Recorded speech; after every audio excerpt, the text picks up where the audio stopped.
Hannah White's mother was dying. She was in the hospital, and at first it was undiagnosed pneumonia, and she got a call from the hospital in her home in Dallas, and she said, "You need to come. Time is short. Your mother is dying." So she immediately got on a flight and headed towards her mother. And she ran into a problem, and she had a connecting flight, and she got stuck on a plane with mechanical issues. She was at Dallas Fort Worth International Airport, and her plane was grounded, and the crew had told her it's very likely, as they were telling other people, you're going to miss your connecting flight because we won't be able to get you there on time. And of course, she cried. Who wouldn't? And the flight crew was very moved by this. So what did they do? They went to the captain, and they said, "You need to do something about this."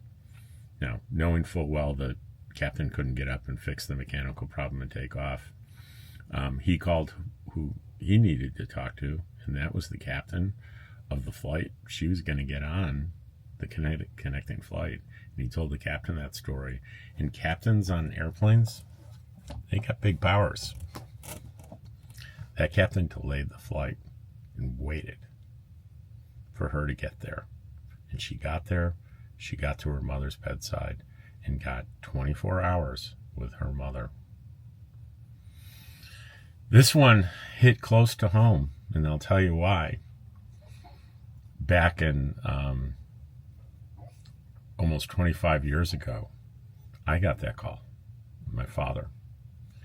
And I got on a plane in Dallas, and there was a connecting flight going into Boston out of Washington, D.C., out of Dulles Airport.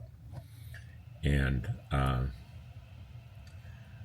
my father had pneumonia, was in the hospital, and as soon as we landed, the thunderstorm started. We landed in Washington.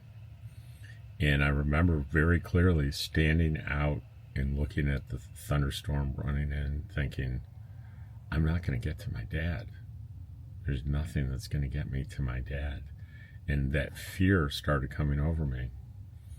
And I wish I could tell you exactly what happened, but I think there was a break in the storm.